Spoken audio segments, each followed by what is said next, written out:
Hello, my name is Arie Kruglanski. I'm a professor of psychology at the University of Maryland.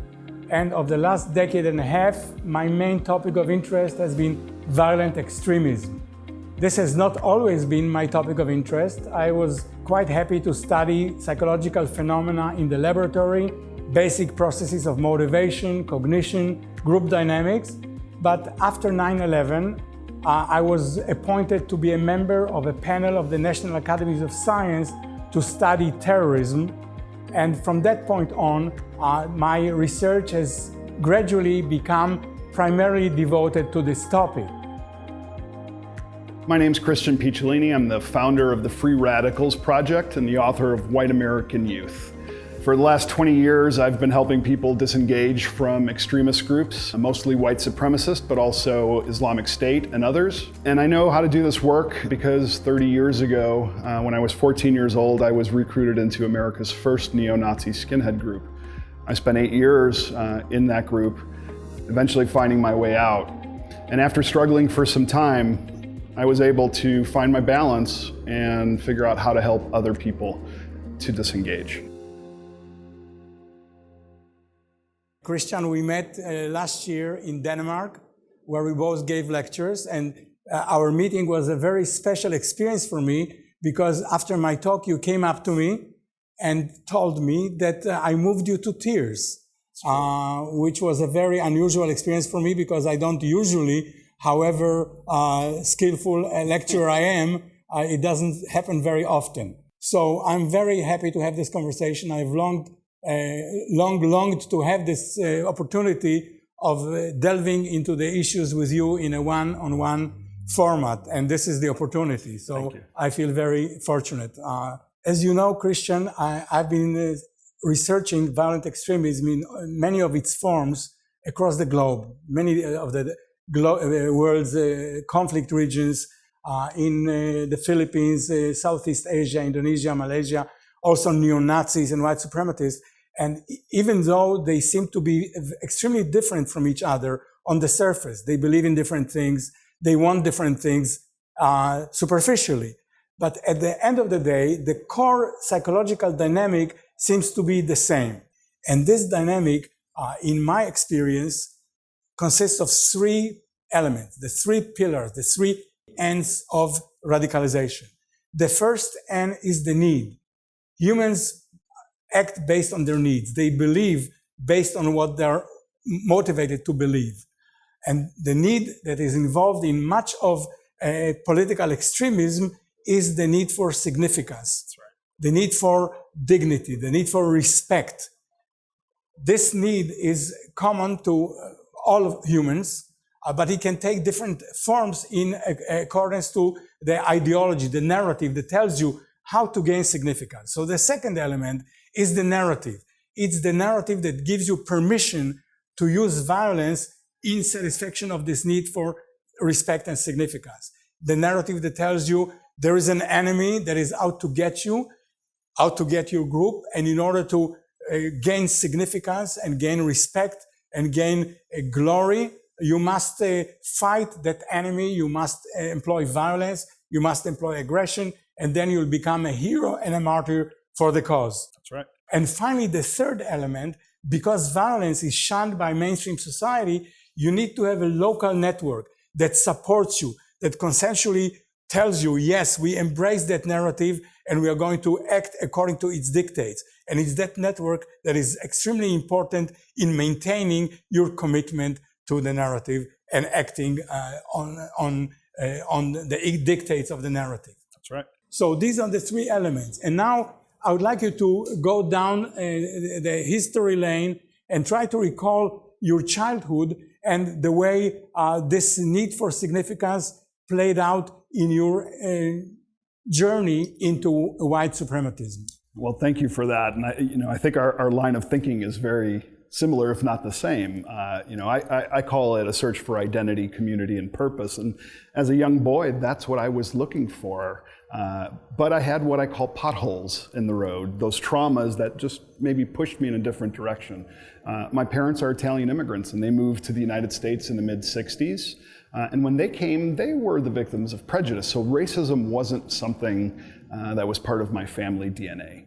But because my parents are immigrants, they had to work very, very hard. And they opened a small beauty shop that kept them away 7 days a week, 14 hours a day. And while they provided for me, I never saw them. And at a young age, I wondered what I had done to push them away. So I started to feel very abandoned. And then I started to become very angry because they had moved us at a very young age to a neighborhood that was not very ethnic. From this Italian neighborhood where there were people who had grown up in the same villages as my family did, they decided they were going to take me to this suburb where I was the outsider. And because of that, I didn't really fit into either community, so I always rode that middle line. But what you said, and it's something that I say when I work with people as well, is that through life, if we hit these potholes, these traumas, it could be many of them, it could be one very deep one. For me, it was abandonment and low self-esteem. Sometimes if we're on a journey looking for identity, for community, and for purpose, I think three things that are very strong social factors. We may get detoured. And that's what happened to me, is I was so desperate to find that identity, community, and purpose that I hadn't found it until I was 14 years old. And then at 14 years old, a man recognized that I was vulnerable, that I was on the margins, and he came and he promised me paradise. He promised me that I would go from powerless to powerful, that I would go from alone to being part of a family, and that my purpose would be to change the world. And in fact, I did, but it was a negative way. And it was, no matter what I did, if he was the person who threw me that lifeline, it wouldn't have mattered who that person was. I could have gone in any direction at that point. So you already started touching on the second element of the narrative. So your need was to regain your sense of self, your sense of dignity, your sense of respect, and the narrative that he provided. What was specifically about that narrative that was so appealing to young Christian Picciolini? Well, until the time I was 14, I was this very shy, very introverted. I still am. It's manageable now. Mm-hmm. But I was always this very shy, isolated little boy. I felt as though I was talented. I felt as though I had skills, but I always felt that nobody really paid attention to that. And I never had the outlets to really express the things that I was passionate about. I always felt that I hit a wall. So what he told me that really brought me in was that I would go from this lonely person who didn't have any friends to somebody who would be respected and revered. I would go from this powerless person to somebody who, who had been bullied to now somebody who could bully people, who could get that revenge. And I never really knew what my purpose was, but he found a way to understand that I was Italian, and then he used my heritage to pull me in, because instead of saying, you have to hate Jews, or blacks are evil, it didn't start that way. The way it started was, you're Italian. You should be proud of that. Mm-hmm. And I was. It was my bubble. It was all I knew at the time. And then he would say, well, your ancestors were great warriors and thinkers and philosophers and artists, and I knew that. True. I knew that. But then he changed it.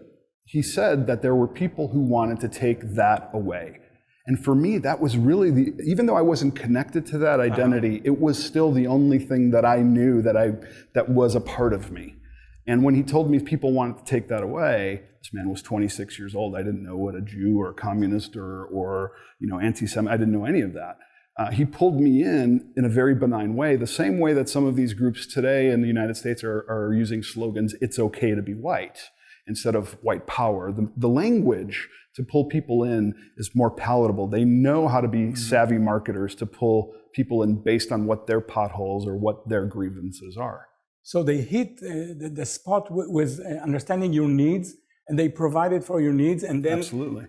Slowly and gradually they confronted you with the ideology that there is an enemy that is taking that away from you, your dignity, your pride, and this enemy has to be fought. And if you fight that enemy, you'll become a hero, you'll become an important person, and you were convinced by that narrative, and you identified with it. And how did that unfold? You became a leader, a sort of leader.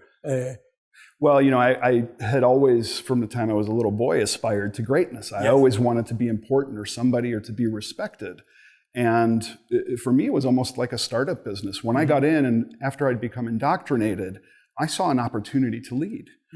I got the opportunity because the man who recruited me, who was America's first neo-Nazi skinhead leader, his name was Clark Martel, he had gone to prison. So I don't know that I would have gotten the chance to lead had that not happened.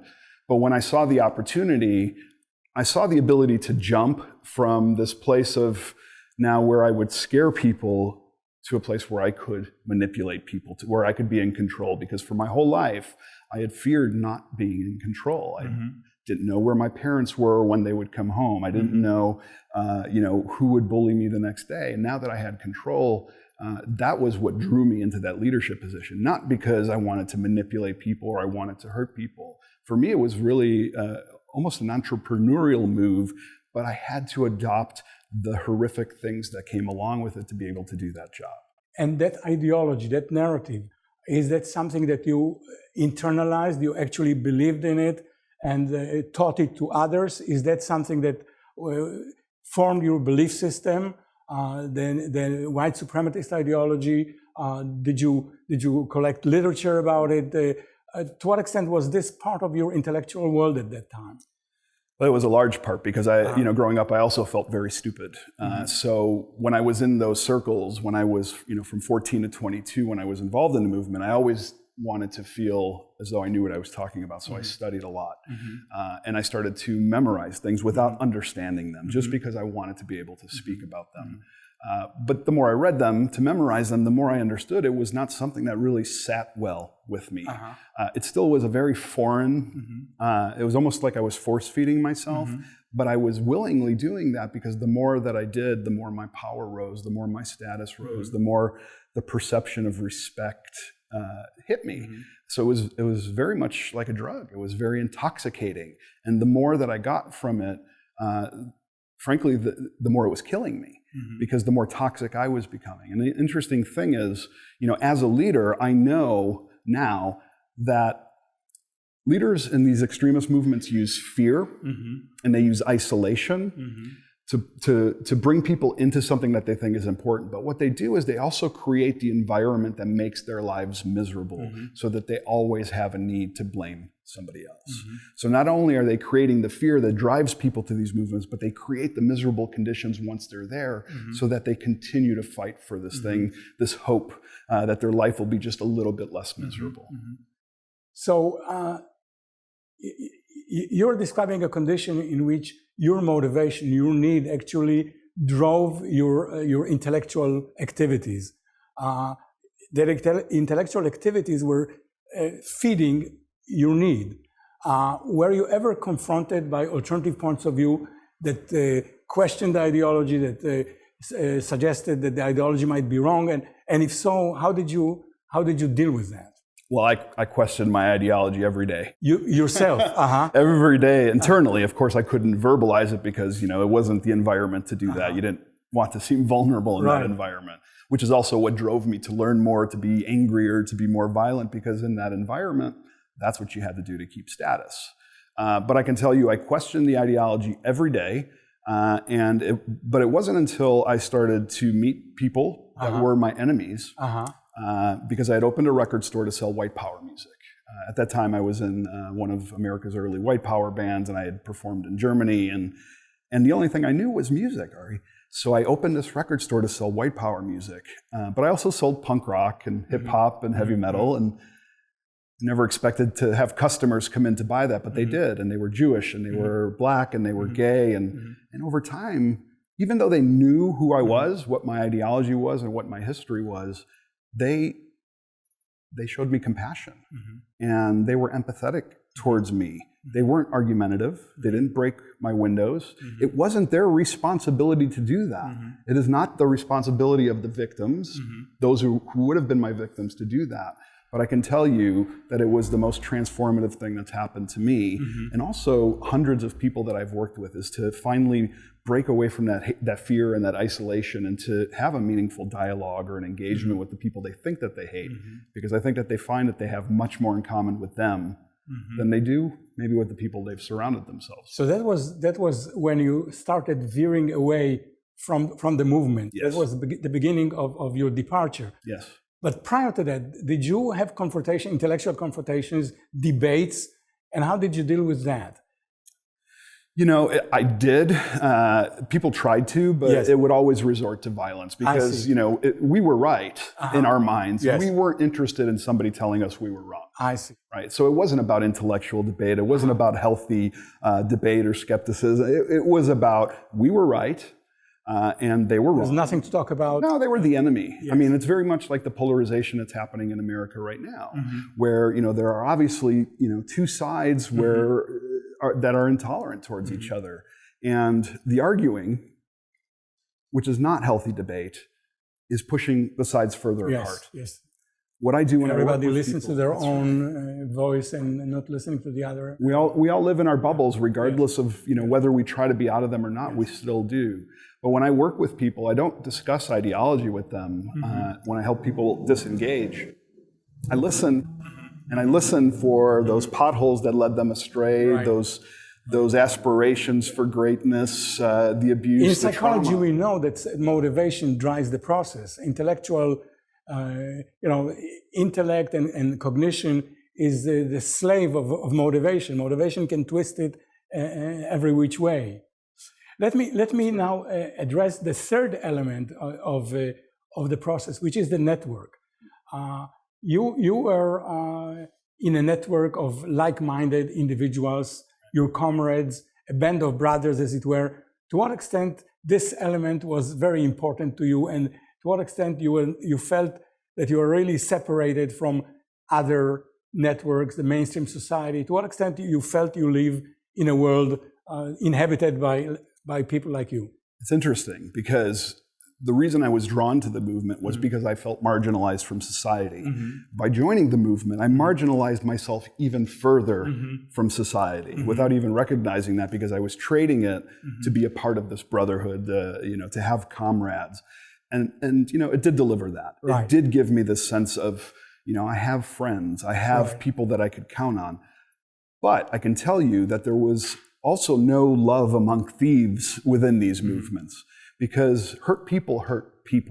And we were all, happy with each other because misery loves company. But when it came to actually helping other people, there was very little of that, because people were still very protective over their wounds and over their traumas. So it was a very attractive thing to me. Probably one of the most attractive. The camaraderie. Things. The family. The family. Because that's what I felt like I was missing. I felt abandoned by my family, even though looking back now, I certainly recognize they were trying to keep us alive by putting food on the table. But at that time, belonging and getting respect from peers, any peers, because I didn't have any, was very important to me. That's what drew me in. Right. The thing you mentioned, we recently finished a book on German neo-Nazis who also left the movement. We interviewed about 40 of them. And when you look at the process of leading the movement, they mentioned several things. One is that they were disenchanted with the ideology. They felt that ideology really isn't serious, that they are not really doing what they were promising to do. It's all about partying and violence and all of that. The second aspect, so that was disenchantment with ideology. The second aspect was disenchantment with the camaraderie, kind of the things they were knifing each other in the back. There was betrayal. There was really no cohesion. And the third thing, and I was wondering to what extent your experience resonates to that, was attachment or contacts with people outside the network. It could be a romantic relationship. It could be friendships. To what extent all of these played into your gradual departure from the movement? Well, absolutely there is backstabbing. You've got a bunch of kind of alpha male or people trying to be who all want that position. They've not found it outside, so of course it turns into a very jealous, a very backstabbing environment. They get disenchanted with the ideology because the ideology, frankly, is garbage, and it's hard to fall in love with something so destructive when you realize that you're also destroying yourself. Because it's okay to justify the ideology when it hurts somebody else. because then it gives you that control. But when you realize it's also hurting you, like it's hurting everybody else, it makes it something that's illogical. So I can see where people get disenchanted with that. Tell me the third one again. The third one was contact with people outside. You started mentioning it when you mentioned the Jewish people and other people would come to your record store, and you'd see that that they're not as evil as they were portrayed to be. Well, that's exactly it. It took the demonization that was in my head about Jews and people of color and gay people. And when I met them, it replaced it with humanization. I couldn't justify or reconcile my prejudice anymore because they didn't match what had been in my head. They didn't match the demon. And I couldn't deny it. These were people, real people talking to me, and they didn't have horns. They didn't want to kill me. They didn't, run the government. They were normal people who had the same needs, the same fears, the same joys as I did. And that's how I bonded with the people that I thought I hated because I'd never in my life interacted with them in a meaningful way.